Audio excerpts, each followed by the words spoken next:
Periodic table के इस lecture में आज हम देखेंगे इफेक्टिव न्यूक्लियर चार्ज कैसे कैलकुलेट करते हैं। तो देखिए, पीरियोडिसिटी पीरियोडिसिटी क्या है? ऐसी प्रॉपर्टी जो क्या हो जाए, एक रेगुलर इंटरवल के बाद क्या हो जाए, रिपीट हो जाए, उसे क्या बोलते हैं? पीरियोडिसिटी। और रिपीट क्यों होगी?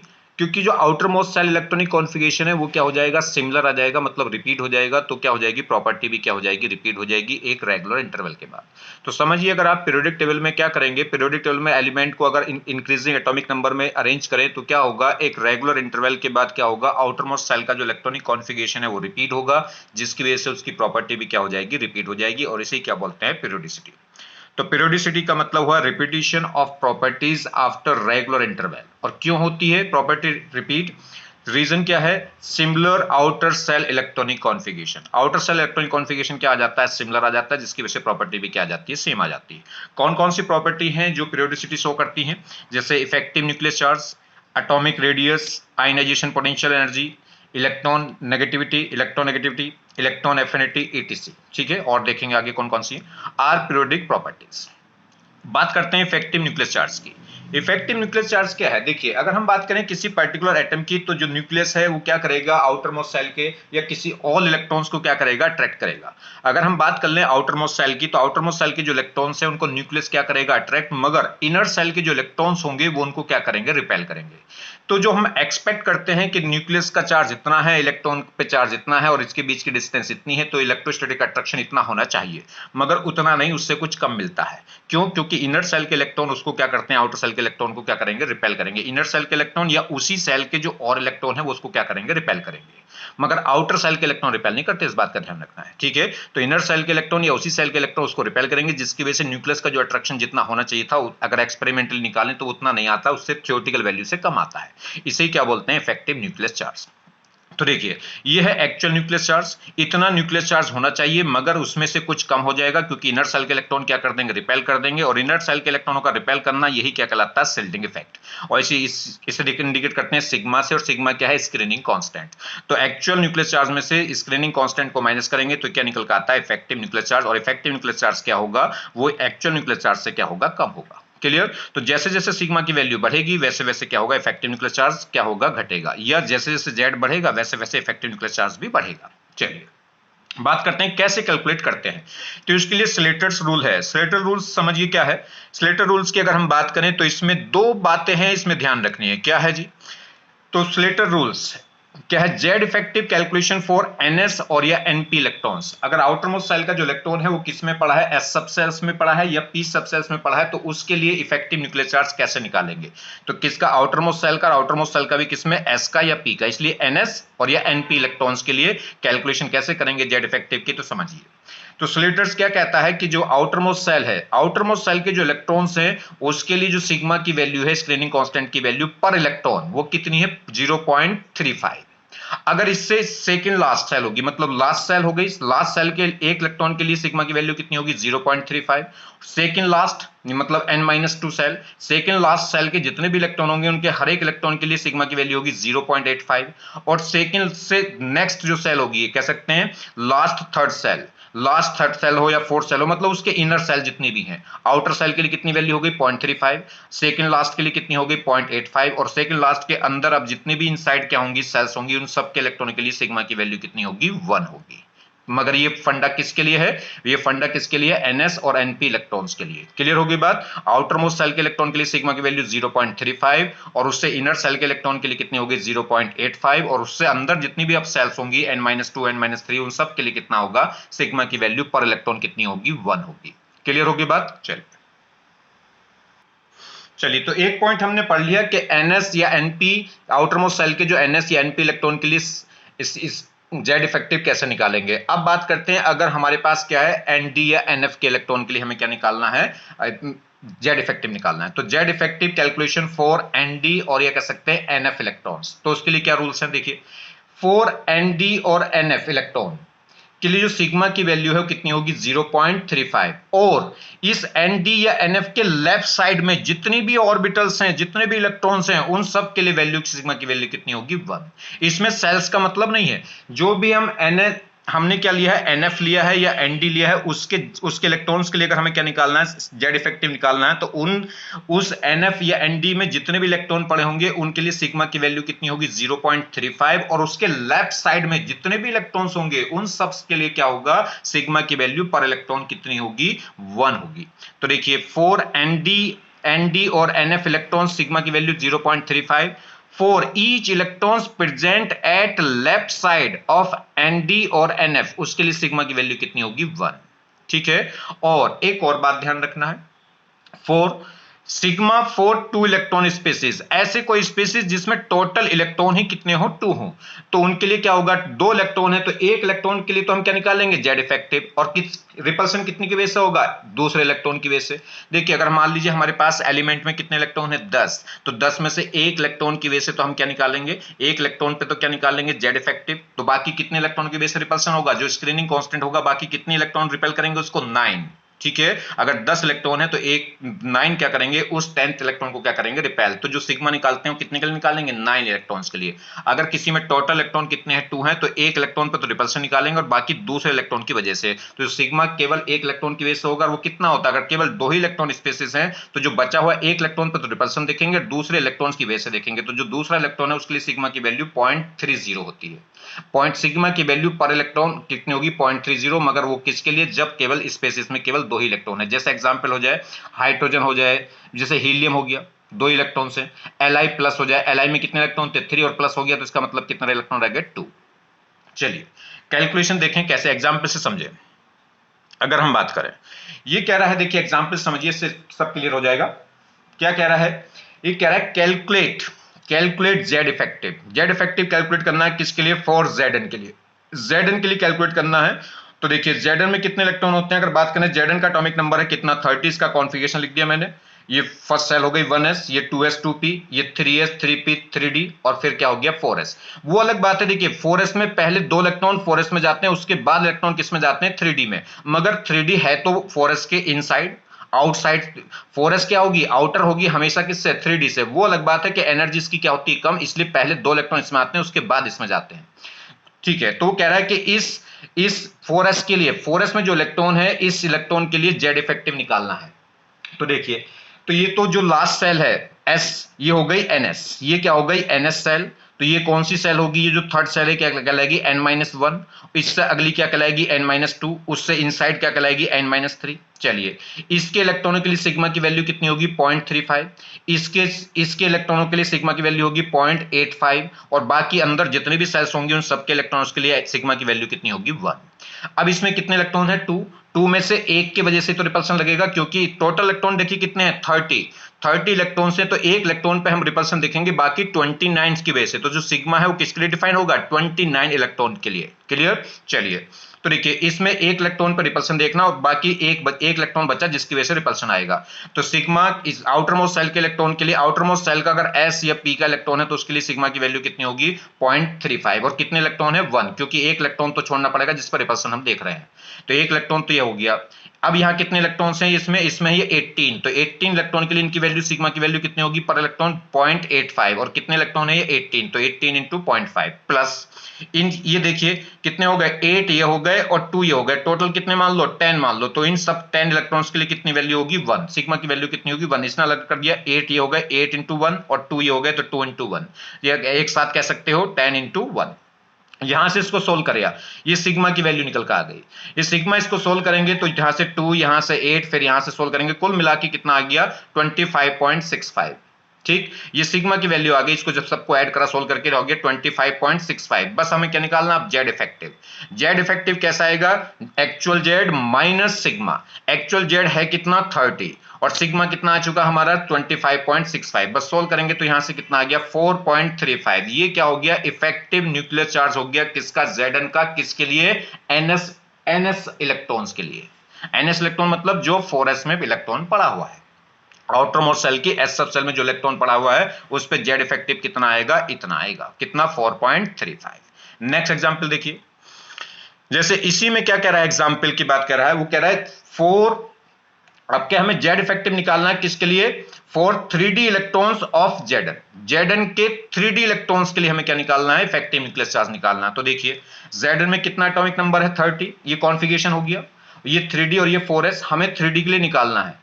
3D के जो इलेक्ट्रॉन है, 3D में जो इलेक्ट्रॉन पड़ा उसके लिए जेड इफेक्टिव निकालना, तो इससे आउटर क्या हो गया 4s, ये 4s के इलेक्ट्रॉन तो इस पर रिपल्शन करेंगे नहीं, इनका तो कोई मतलब रहा नहीं, तो इन्हें तो हटा दीजिए।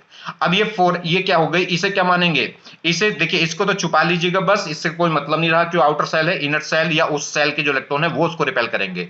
तो हमें 3D के लिए निकालना, तो 3D सेल के जो इलेक्ट्रॉन है वो रिपेल करेंगे और उसके अंदर के जो सेल इलेक्ट्रॉन्स हैं वो रिपेल करेंगे। तो इसमें कितने इलेक्ट्रॉन है 10 में से 9 इलेक्ट्रॉन ही तो रिपेल करेंगे, क्योंकि एक इलेक्ट्रॉन पे तो हमें क्या देखना है, रिपल्शन अट्रैक्शन देखनी, ठीक है।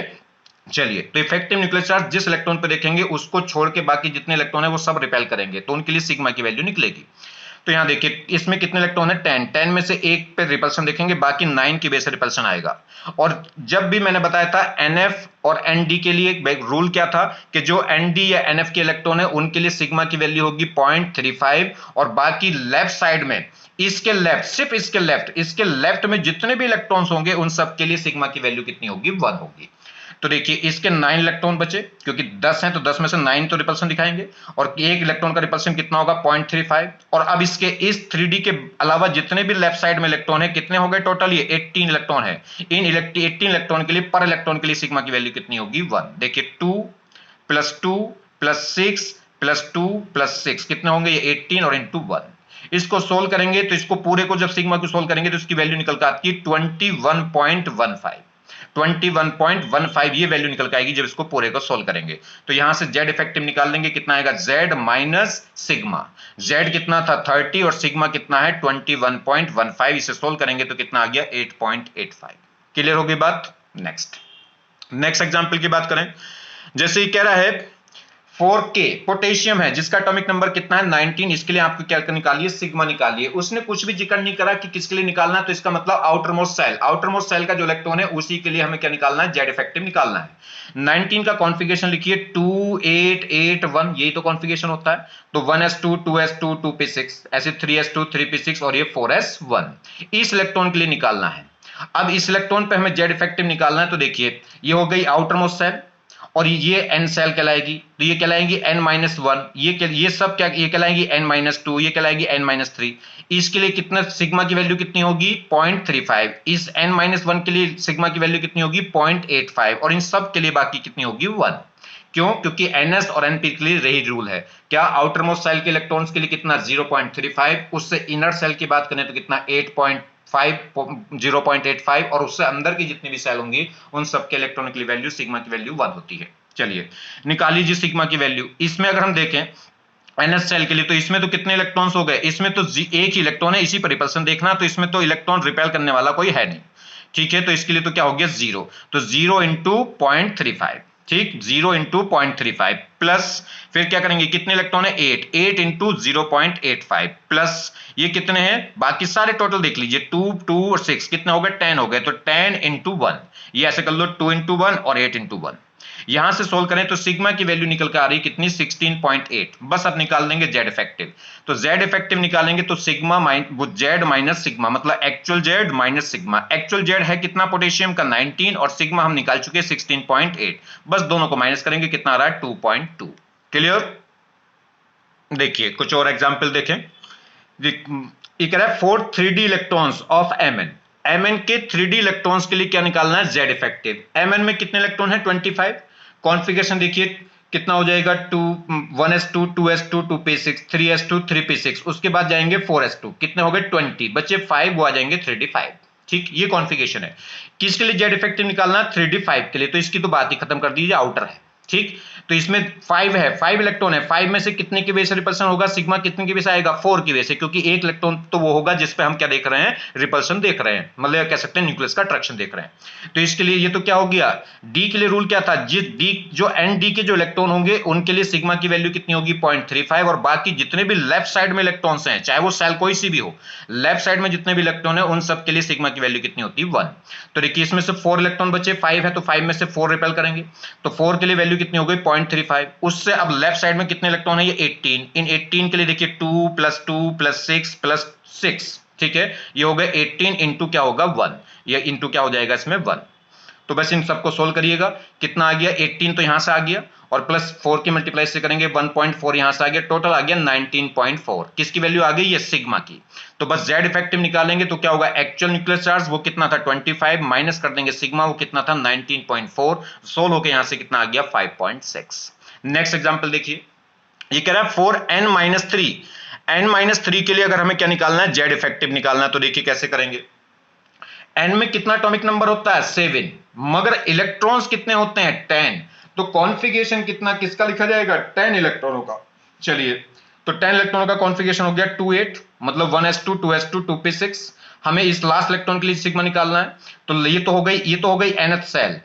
जब भी s के लिए या np के लिए निकालते हैं तो सेल काउंट करते हैं, ये ns सेल, ये n-1 फिर उससे आगे, ठीक। और जब हम d के लिए या f के लिए निकालते हैं तो सिर्फ क्या होगा nd और nf, और उसके लेफ्ट साइड में जितने भी इलेक्ट्रॉन है उन सबका क्या कर देते हैं 1 मान लेते हैं। चलिए, तो ये 6 इलेक्ट्रॉन है, 6 में से कितने के लिए कितने की वजह से सिग्मा आएगा 5 की वजह से। तो देखिए कितना होगा, यहां से अगर हम बात करें तो यहाँ 5, ये कितने हैं 5, मगर ये और ये सब n सेल के ही तो हैं, तो टोटल कितने इलेक्ट्रॉन है, ये 8 में से कितना होगा 7 की वजह से रिपल्शन होगा, तो 7 इंटू 0.35, क्योंकि आउटर मोस्ट सेल के लिए कितना होगा 0.35, और इंटू कितने इलेक्ट्रॉन है, ये 8, तो 8 में से 7 की वजह से क्या आएगा सिग्मा, तो इंटू 7 प्लस, अब इनकी वजह से देखो ये इनर सेल हो गई सेकंड लास्ट, तो सेकंड लास्ट सेल के इलेक्ट्रॉन के लिए सिग्मा की वैल्यू होगी 0.85, और ये कितने इलेक्ट्रॉन है 2, तो 2 इंटू 0.85। यहां से सिग्मा सोल्व करेंगे तो आ गया 4.15, बस इसको आप किस में से माइनस कर दिए जेड में से। तो इफेक्टिव न्यूक्लियर चार्ज किससे आएगा, actual nuclear charge Z minus sigma, तो जेड कितना है 7 और सिग्मा कितना आ गया था 4.15, सोल्व करेंगे तो 2.85 आ गया। नेक्स्ट देखिए, हीलियम की बात करें, हीलियम क्या है, ये 2 इलेक्ट्रॉन स्पेसीज है, ये क्या है 2 इलेक्ट्रॉन स्पेसीज, इसमें केवल 2 ही इलेक्ट्रॉन है, कॉन्फ़िगरेशन होगा 1s2। तो 1s2 में से अगर हम इसमें सिग्मा देखें तो एक इलेक्ट्रॉन पर रिपल्शन देखना, बाकी एक बचा इलेक्ट्रॉन उसकी वजह से सिग्मा होगा। और जब 2 इलेक्ट्रॉन स्पेसीज होता है तो उसके लिए जो सिग्मा होता है जिसकी वजह से रिपल्शन होता है उसकी वैल्यू कितनी होती है 0.35 नहीं होती 0.3 होती है, ये मैंने आपको बताया है, ठीक है। तो जेड इफेक्टिव क्या होगा, जेड माइनस सिग्मा, एक ही तो इलेक्ट्रॉन है जिसके लिए सिग्मा होगा, वो कितना होगा 0.3, और जेड है कितना हीलियम का 2, तो 2 माइनस 0.3 कितना आ गया 1.7। समझ में आ गई बात। जो लास्ट अगर कोई भी 2 इलेक्ट्रॉन का स्पेसिस है तो उसमें एक इलेक्ट्रॉन की वजह से सिग्मा होगा, और वो कितना होता है 0.3। चलिए नेक्स्ट अब बात देखें, अगर हम बात करें लेफ्ट टू राइट जाएं, देखिए यहां बात करें, अगर हम किसी भी पीरियड में लेफ्ट टू राइट जाएं तो क्या होगा, तो नंबर ऑफ इलेक्ट्रॉन्स बढ़ते हैं, नंबर ऑफ इलेक्ट्रॉन्स बढ़ेंगे तो सिग्मा क्या होगा बढ़ेगा, और सिग्मा बढ़ेगा तो जेड घटेगा। यहां देखिए डाउन द ग्रुप जाते हैं तो नंबर ऑफ इलेक्ट्रॉन्स क्या होंगे, नंबर ऑफ इलेक्ट्रॉन्स इंक्रीज होंगे तो सिग्मा क्या होगा इंक्रीज, जेड तो देख लेंगे बढ़ेगा या घटेगा, क्योंकि जेड कितना बढ़ेगा, हर स्टेप जाने पर अगर लेफ्ट टू राइट जाएंगे तो 1 और नीचे जाने से ज्यादा बढ़ेगा। चलिए खैर, कुल मिला के यह है कि अगर लेफ्ट टू राइट जाऊं तो भी इलेक्ट्रॉन बढ़ेंगे तो सिग्मा बढ़ेगा, और डाउन द ग्रुप जाऊं तो भी नंबर ऑफ इलेक्ट्रॉन्स बढ़ेंगे, और नंबर ऑफ इलेक्ट्रॉन्स बढ़ेंगे तो स्क्रीनिंग कांस्टेंट बढ़ेगा। चलिए ये बात बड़ी इंपॉर्टेंट है भैया, ये कह रहा है Z effective for normal element, normal element का मतलब जिसमें लास्ट इलेक्ट्रॉन किस में गया हो, एस में या पी में, उन्हें क्या बोलते हैं नॉर्मल एलिमेंट या रिप्रेजेंटेटिव एलिमेंट्स, ठीक है। तो कह रहा है Z effective for normal elements according to the Slater rule, Slater rule के अकॉर्डिंग नॉर्मल एलिमेंट के लिए जेड इफेक्टिव के लिए कुछ बात बता रहा है, क्या Z effective increase by 0.65 on moving left to right.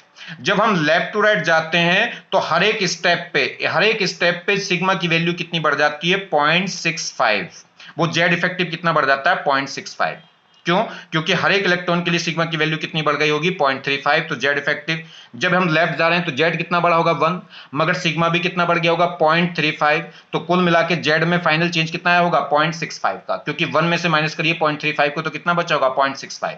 तो ये कह रहा है जब भी हम क्या है लेफ्ट टू राइट जाएंगे, अगर लेफ्ट टू राइट जाएंगे तो जेड इफेक्टिव इंक्रीज होगा 0.65 हर एक स्टेप पे, तो Z effective increase by 0.65 on moving left to right. Next point, Z effective increase by 0.9 on moving from second period to third period। अगर मैं सेकेंड पीरियड से just third period पे आता हूं तो atomic number effective nuclear charge बढ़ेगा, और कितना बढ़ेगा 0.9। तो अभी तक क्या बात बनी कि अगर हम क्या है किसी लेफ्ट टू राइट जाते हैं तो इफेक्टिव एटॉमिक नंबर क्या होगा, इफ जेड इफेक्टिव इंक्रीज होगा कितना होगा 0.65 हर एक स्टेप पे। और अगर मैं डाउन द ग्रुप जाता हूं सेकंड पीरियड से थर्ड पीरियड में तो जेड इफेक्टिव बढ़ेगा और कितना बढ़ेगा 0.9। Next, Z effective remain constant beyond third period. अगर हम क्या करेंगे थर्ड पीरियड सेकंड से थर्ड में जाएंगे तो जेड इफेक्टिव इंक्रीज होगा कितना 0.9, मगर थर्ड से अब आगे जाएंगे अगर नीचे पीरियड्स में जाएंगे नीचे ग्रुप में जाएंगे तो क्या होगा फिर जेड इफेक्टिव पे कोई चेंज नहीं होता। कहने का मतलब है थर्ड पीरियड के बाद अगर नीचे जाए तो जेड इफेक्टिव क्या रहता है ऑलमोस्ट कांस्टेंट रहता है। क्लियर? चलिए यहां देखिए ये कह रहा है Z effective increase by 0.15 on moving left to right in d block generally. देखिए नॉर्मल एलिमेंट की बात करी थी, नॉर्मल एलिमेंट में अगर हम लेफ्ट टू राइट जा रहे थे तो हर एक स्टेप पे कितना बढ़ रहा था 0.65, और जब हम थर्ड से क्या हो रहे हैं थर्ड सेकंड से थर्ड पीरियड पे जा रहे हैं तो कितना बढ़ रहा है 0.9, और थर्ड से नीचे जा रहे हैं थर्ड से नीचे पीरियड में जा रहे हैं तो फिर चेंज नहीं हो रहा। मगर वो कह रहा है अगर किसी डी ब्लॉक के एलिमेंट में लेफ्ट टू राइट जा रहे हैं तो वहां पे 0.65 का चेंज नहीं होगा 0.15 का। तो डी ब्लॉक के अगर डी सीरीज में अगर हम क्या कर रहे हैं लेफ्ट टू राइट जा रहे हैं तो पर एलिमेंट में कितना चेंज आएगा, जेड का इंक्रीजमेंट होगा, और कितना इंक्रीजमेंट होगा वो 0.15 का होगा ना कि 0.65 का ऑन। तो Z effective increase by 0.15 on moving left to right in d block generally. ठीक, नेक्स्ट देखिए जैसे एक एग्जांपल समझे, बड़ा प्यारा एग्जांपल है ये, देखिए कितना सुंदर एग्जांपल है। ये कह रहा है if Z effective of calcium is x, calcium का जेड इफेक्टिव एक्स है, then Z effective of B is, तो बोरोन का जेड इफेक्टिव बताओ। देखिए कैल्शियम ये है सेकेंडरी ग्रुप में, बेरिलियम मैग्नीशियम कैल्शियम, और हमें बताना है किसका बोरोन का, तो ये सेकंड पीरियड का है और ये क्या है सेकंड ग्रुप का है, और ये किसका है थर्ड ग्रुप का है, और ये सेकंड ग्रुप ये और थर्ड ग्रुप में भी सेकंड पीरियड का। तो ये है देखिए यहां कैल्शियम है BeMgCa, और बी और बोरोन की बात करें तो वो क्या होगा बेरिलियम से लेफ्ट साइड में आएगा पीरियड में बी। तो इसका हमें निकालना और इसका मुझे पता है एक्स। ये कौन सा पीरियड है सेकंड पीरियड, ये थर्ड पीरियड, ये फोर्थ पीरियड। अब कैल्शियम का जेड इफेक्टिव कितना दे रखा मुझे एक्स। अब थर्ड से जब फोर्थ में आते हैं तो जेड इफेक्टिव में कोई चेंज नहीं होता क्योंकि ये थर्ड पीरियड का ये फोर्थ पीरियड का, तो जो फोर्थ पीरियड का जेड इफेक्टिव है वही किसका होगा थर्ड पीरियड का। तो अगर कैल्शियम का एक्स है तो मैग्नीशियम का भी कितना होगा एक्स। ठीक, मगर जब हम सेकंड से थर्ड पीरियड में आए होंगे तो जेड इफेक्टिव का कितना इंक्रीजमेंट होता है 0.9 का, तो अगर इंक्रीजमेंट होगा 0.9 का। अब उल्टा चलिए अगर आप थर्ड पीरियड से सेकंड पीरियड में जाएंगे तो कितने का डिक्रीजमेंट हो जाएगा 0.9 का। तो अगर mg का जेड इफेक्टिव कितना x, तो अगर मैं थर्ड से सेकंड पीरियड में जाऊंगा तो कितना डिक्रीजमेंट हो जाएगा, x में से माइनस कर देंगे 0.9। ये आ गया जी किसका बेरिलियम का।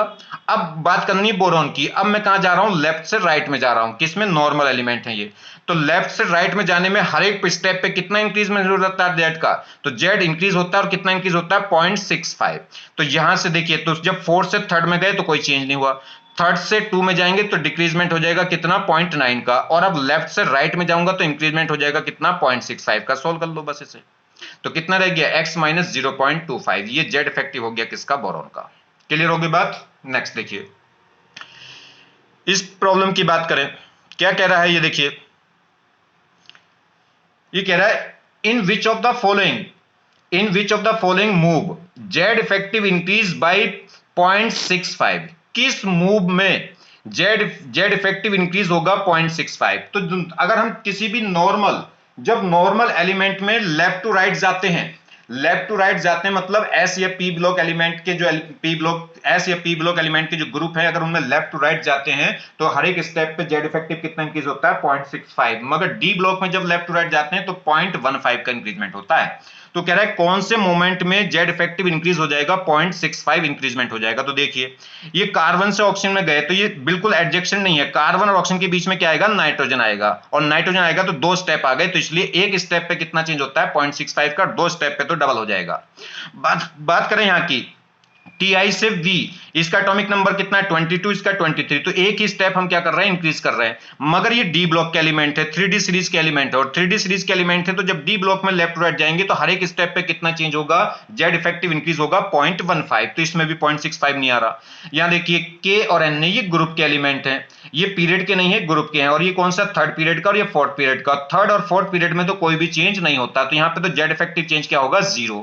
ये करें कॉपर से जेडन, अगर हम बात कर रहे हैं किसमें कॉपर से किसमें गए जेडन में चेक, तो इसमें अगर हम बात करें कॉपर से जेड में, कॉपर से अगर हम जेड में जा रहे हैं तो ये डी ब्लॉक सीरीज के 3D सीरीज के एलिमेंट हैं, 3D सीरीज के एलिमेंट तो हैं, मगर ध्यान रहे ये जो कॉपर के और जेडन की जो लास्ट इलेक्ट्रॉन है वो किस में जाते हैं, 3D में नहीं जाते, 4s में जाते हैं। तो इनके जो लास्ट इलेक्ट्रॉन है वो किस में जा रहे हैं, 4s में, क्योंकि इसका जो कॉन्फ़िगरेशन होगा 3D10 4s2। तो जो लास्ट इलेक्ट्रॉन है कॉपर में 29 और जेड में 30 है, तो जो लास्ट इलेक्ट्रॉन जाता है वो किस में गया, 4s में, और s में जो इलेक्ट्रॉन गया तो उसके लिए सिग्मा की वैल्यू कितनी होगी, 0.65 का चेंज होगा। आगे बात समझ में नहीं, तो ये लास्ट इलेक्ट्रॉन किस में गया, अगर s में गया तो उसके लिए चेंज कितना होता है लेफ्ट टू राइट जाने से, 0.65। तो देखने में हमें लग रहा है कि डी ब्लॉक के एलिमेंट है, मगर इनमें जो लास्ट इलेक्ट्रॉन है वो कहां जा रहे हैं, जो जैसे इसमें 29 है इसमें 30, तो एक इलेक्ट्रॉन बढ़ा, और वो जो इलेक्ट्रॉन बढ़ा वो किस में बढ़ा है, वो 4s में इंक्रीज हुआ है, ना कि 3D में। और जब s में चेंज हुआ है, s में इंक्रीज हुआ है, तो इसका मतलब इलेक्ट्रॉन की जो इसमें क्या होगा, जो z का चेंज होगा, या कह सकते हैं z इंक्रीज जो होगा वो कितना होगा, 0.65। तो यही आंसर हो गया। तो check electron configuration, electronic configuration check करिए, लास्ट इलेक्ट्रॉन एंटर करेगा किसमें, ns में, और वो ns भी कौन सी होगी, 4s, और जब लास्ट सेल ns में एंटर करेगा तो सिग्मा कितना आएगा, 0.35, और एटॉमिक नंबर कितना इंक्रीज होगा, 1, तो चेंज कितना आएगा जेड इफेक्टिव में, 0.65। क्लियर होगी बात। चलिए नेक्स्ट, ये कह रहा है Z effective for isoelectronic species and ions of the an element, किसी पर्टिकुलर एलिमेंट के आयंस का जेड इफेक्टिव देख रहे हैं और आइसोइलेक्ट्रॉनिक स्पेसीज का। तो देखिए जरा इसमें बात करें तो देखिए जी, अगर यहां पे हम देखें तो Z effective for isoelectronic species and ions of the an element, देखिए ये हमारे पास O-2 F-, neon, Na+, Mg+, तो अगर हम बात करें सब आइसोइलेक्ट्रॉनिक हैं, इसका एटॉमिक नंबर कितना, 8, इसका 9, इसका 10, इसका 11, और ये कितना हो गया 12। मगर इलेक्ट्रॉन्स की बात करें तो 8 + 2 कितने हो गए 10, 9 + 1 कितने हो गए 10, इसमें 10 इलेक्ट्रॉन है, इसमें इलेक्ट्रॉन कितने थे 11, और प्लस 1 का मतलब एक इलेक्ट्रॉन निकल गया तो कितने बचे 10, और इसमें 12 इलेक्ट्रॉन थे, +2 का मतलब 2 इलेक्ट्रॉन निकल गए तो कितने बचे 10 इलेक्ट्रॉन। तो ये सब आइसोइलेक्ट्रॉनिक है। तो इसमें अगर लेफ्ट टू राइट जाऊं तो क्या हो गया, नंबर ऑफ इलेक्ट्रॉन तो सेम है, इलेक्ट्रॉन तो चेंज हो नहीं रहे, मगर एटॉमिक नंबर Z चेंज हो रहा है, एक्चुअल न्यूक्लियर चार्ज। देखिए इसका 8 है, इसका 9 है, ये 8 है, 9, 10, 11, 12। तो लेफ्ट इधर जाने से क्या हो रहा है, Z इंक्रीज हो रहा है, नंबर ऑफ इलेक्ट्रॉन्स क्या रह रहे हैं सेम, क्योंकि आइसोइलेक्ट्रॉनिक है, और Z इंक्रीज होगा तो इफेक्टिव न्यूक्लियर चार्ज भी क्या होगा, इंक्रीज होगा, क्योंकि Z इफेक्टिव न्यूक्लियर चार्ज क्या होता है, Z माइनस सिग्मा, सिग्मा पे तो कोई चेंज हो नहीं रहा, Z लगातार बढ़ रहा है तो Z इफेक्टिव भी क्या होगा, बढ़ेगा। क्लियर होगी बात। दूसरी, तो अगर जेड इफेक्टिव की बात करें तो इससे ज्यादा इसका, इससे ज्यादा इसका, इससे ज्यादा इसका, इससे ज्यादा इसका। तो आइसोइलेक्ट्रॉनिक स्पेसीज में नंबर ऑफ इलेक्ट्रॉन तो सेम है, तो सिग्मा की वैल्यू तो कांस्टेंट हो गई, तो जैसे जैसे एक्चुअल न्यूक्लियर चार्ज बढ़ेगा वैसे वैसे इफेक्टिव न्यूक्लियर चार्ज भी बढ़ता चला जाएगा। चलिए जी, बात करें पर्टिकुलर स्पेसीज के आयंस की, ये ऑक्सीजन एलिमेंट है, ऑक्सीजन एलिमेंट का एटम है, तो ये O-2, O-1, O और O+। अगर हम बात करें इलेक्ट्रॉन्स की तो इसमें कितने, ये एटॉमिक नंबर की बात करें तो इसका भी 8, 8, 8, 8, क्योंकि एक ही एलिमेंट का स्पेसीज है, तो एटॉमिक नंबर तो क्या हो गया, सेम हो गया, मगर इलेक्ट्रॉन्स डिफरेंट हैं। इस पे कितने इलेक्ट्रॉन है 10, इस पे कितने हैं 9, इस पे कितने हैं 8, और इस पे कितने रह गए 7। तो इलेक्ट्रॉन इधर जाने से क्या होगा, जेड तो सेम है मगर नंबर ऑफ इलेक्ट्रॉन क्या हो रहे हैं, कम, और जब इलेक्ट्रॉन कम होंगे तो सिग्मा की वैल्यू भी क्या होगी, कम, और सिग्मा कम होगा तो जेड इफेक्टिव क्या हो जाएगा, बढ़ जाएगा, क्योंकि जेड इफेक्टिव होता है जेड माइनस सिग्मा, जेड तो है कांस्टेंट, और माइनस सिग्मा, सिग्मा की वैल्यू कम होती जा रही तो जेड इफेक्टिव बढ़ता जाएगा। तो देखिए O-2 से बड़ा होगा O- का, इससे बड़ा होगा न्यूट्रल का, फिर प्लस का, तो कहने का मतलब है प्लस चार्ज आने से जेड इफेक्टिव क्या होगा, बढ़ेगा, या इलेक्ट्रॉन्स के घटने से जेड इफेक्टिव बढ़ता है, या जेड के बढ़ने से जेड इफेक्टिव बढ़ता है। तो जेड के बढ़ने से बढ़ेगा, इलेक्ट्रॉन्स के घटने से बढ़ेगा। दूसरा कह सकते हैं प्लस चार्ज के बढ़ने से बढ़ेगा या नेगेटिव चार्ज के बढ़ने से घटेगा। क्लियर। तो देखिए, तो जेड इफेक्टिव डायरेक्टली प्रोपोर्शनल हो गया किसके, पॉजिटिव चार्ज के। पॉजिटिव चार्ज की क्यों, क्योंकि जितना जितना प्लस चार्ज बढ़ता जाएगा तो इसका मतलब इलेक्ट्रॉन कम होते गए, और इलेक्ट्रॉन कम होते गए तो जेड इफेक्टिव बढ़ता जाएगा। ये नेगेटिव चार्ज की क्या होगा, इनवर्सली, क्योंकि नेगेटिव चार्ज आएगा तो इसका मतलब इलेक्ट्रॉन बढ़ रहे हैं, इलेक्ट्रॉन बढ़ रहे हैं तो इसका मतलब जेड इफेक्टिव, सिग्मा बढ़ रहा है, सिग्मा बढ़ रहा है तो जेड इफेक्टिव घट रहा है। तो आप ध्यान रखेंगे जेड इफेक्टिव डायरेक्टली होगा पॉजिटिव चार्ज के और इनवर्सली होगा नेगेटिव चार्ज के। तो किसी भी पर्टिकुलर स्पेसीज पे अगर प्लस चार्ज बढ़ता जाएगा तो जेड इफेक्टिव बढ़ता जाएगा, और नेगेटिव चार्ज बढ़ता जाएगा तो जेड इफेक्टिव घटता जाएगा। दूसरा, जेड इफेक्टिव डायरेक्टली प्रोपोर्शनल होगा जेड के, और इनवर्सली प्रोपोर्शनल होता है किसके, इलेक्ट्रॉन्स के। जेड बढ़ेगा तो जेड इफेक्टिव भी बढ़ेगा, और इलेक्ट्रॉन्स बढ़ेंगे तो जेड इफेक्टिव घटेगा। नेक्स्ट बात करिए, ये कह रहा है सिल्डिंग इफेक्ट या स्क्रीनिंग इफेक्ट, वो किसके लिए ज्यादा होता है, जो एस और पी के जो इलेक्ट्रॉन है वो ज्यादा रिपल्शन करते हैं as comparison to d and f. Reason है इनकी डिफ्यूज शेप की वजह से। जो s p d f orbitals हैं इनकी डिफ्यूज शेप होने की वजह से क्या होता है, ऐसा होता है। तो एस के जो इलेक्ट्रॉन्स हैं वो ज्यादा रिपल्सन करते हैं एज कंपेयर टू पी, और पी के इलेक्ट्रॉन ज्यादा रिपल्सन करते हैं एज कंपेयर टू डी, और डी के इलेक्ट्रॉन ज्यादा रिपल्सन करते हैं एज कंपेयर टू एफ। तो कहने का मतलब है सबसे ज्यादा स्ट्रॉन्ग रिपल्सन कौन करेगा, एस के एनएस के इलेक्ट्रॉन, उससे कम पी, उससे कम डी और उससे कम एफ। मगर ये भी बात ध्यान रखें ये जो ऑर्डर है ये एक इलेक्ट्रॉन के लिए है, वन इलेक्ट्रॉन के लिए, किसी पर्टिकुलर वन इलेक्ट्रॉन के लिए अगर कंपेयर करूं तो सिग्मा की वैल्यू एस के लिए ज्यादा, एस पी के एनपी के लिए ज्यादा होगी, एसपी के लिए ज्यादा होगी, किससे, डीएफ से। इस डी के लिए बहुत पुअर होता है और एफ के लिए तो नेग्लिजिबल हो जाता है। मगर अगर क्या कर लें, टोटल फुल्ली फिल कर लें, टोटल फुल्ली फिल कर लें, टोटल फुल्ली फिल कर दें तो NS2 से बड़ा होगा किसका, NP6 का, और NP6 से बड़ा हो जाएगा ND10 का, और ND10 से ज्यादा हो जाएगा NF14 का।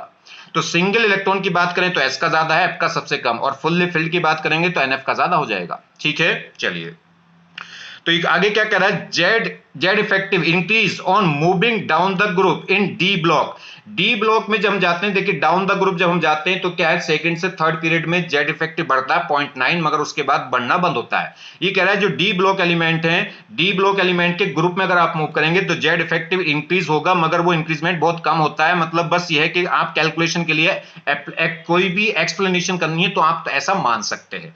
तो Z effective increase on moving down the group in D block only for application use के लिए। ठीक है, मतलब किसी बात को एक्सप्लेन करने के लिए हम ऐसा मान लेते हैं, मगर चेंज बहुत ना के बराबर होता है।